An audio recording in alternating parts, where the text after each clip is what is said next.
Yo team, Tuesday, okay, and we have our second benchmark workout that we're going to repeat in 4 to 6 weeks. So it's the second of 3, okay. Now this one is our FF lift. So for max load, we have 15, 12, 9 of the clean and jerk, okay. Now, the kicker here is each set must be unbroken. So your 15 need to be touch and go unbroken, the 12 and then the 9. You have a 7-minute time cap, okay? So the idea here is you choose what you want to do, okay? You know you have 7 minutes to get this done. So let's say I put 50 kilos on the bar, 3, 2, 1, go, timer starts, I do my 15 unbroken, then I can put the barbell down and I can rest for however long I need to before I start my 12 unbroken. Then I can rest for as long as I need to before I start my 9 unbroken. As long as your set of 9 starts before the 7-minute timer goes, you can continue. Okay, so you don't have to finish the 15, the 12, and then the 9 in 3 minutes. You're going for max load, not for who finishes first on this one. Okay. Now the idea here is the weight must stay the same for the 15, the 12 and the 9.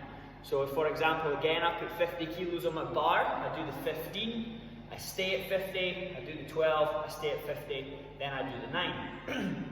If you want to up the weight, I'd advise you to get through a few reps of your 15 before you decide that, so you don't burn out and then you're not rushing because you've eaten into a bunch of time. Okay, there will be heaps of time to warm up. So, what we have for the clean, this can be a power clean, it can be a squat clean, so turn it up to yourself. But what we're really looking for here is we're taking the barbell from the floor and we're catching it up on our shoulders, okay? So our set-up position, the feet are flat just underneath the hips, the shins are almost vertical, chest nice and tall, shoulder blades pulled back and down. So now, here in this tight, set-up, ready to go position. What I'm going to do is push the floor away with my feet, keeping the bar nice and close to me. And then I'm going to give that big jump, opening up my hips, and then the big shrug. So real time, that's going to look like this. Big power through the hips, big shrug to start guiding that barbell. And now we add in the shrug and the high pull. So now the barbell's up nice and high, still super close to me. Real time, pop, shrug, pull. Again, pop, shrug, and pull. At this point, I'm going to shoot my elbows through into that front rack position as I send my hips back and down into the squat position. Now, if we're going to squat the whole way, we're going to land at the bottom.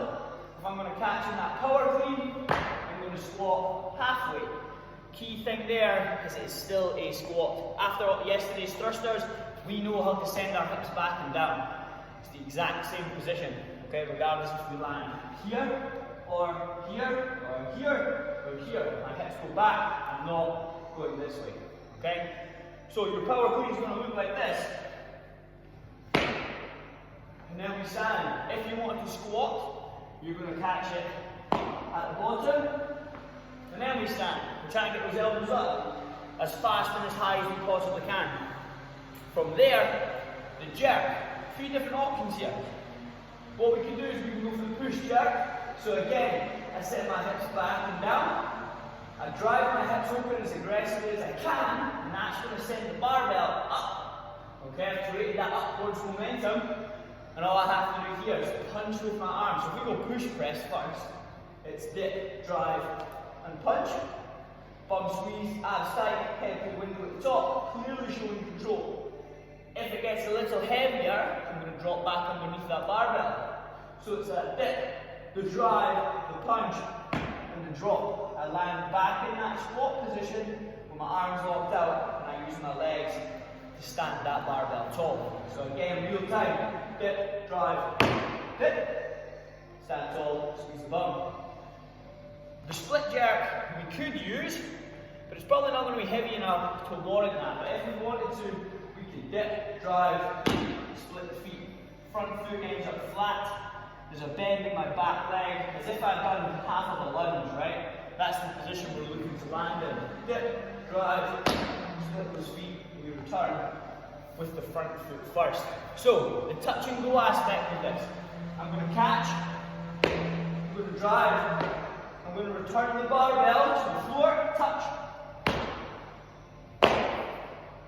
And this is how we're going to get through that 15, the 12 and the 9 unbroken. Now what we mean there is, we're not letting go of the barbell until we've completed the 15, we rest. Until we've completed the 12, we rest, then the 9. Now, if you need to pause anywhere, pause at the top, breathe. You can pause here if you want to adjust your hands, but that's going to play on your lungs because of the weight squashing down on you. You could rest here to adjust your hands, but that's going to play on your grip. We cannot rest here because then this is no longer a touch and go set. Okay, the idea is we stay continuous throughout the whole time. Okay, I got caught out with this at a competition, same workout a few years back, because here I gave a little pop and a shrug, maybe a little knee bend, hip crease bend to help with my grip. It's not allowed in this one, right?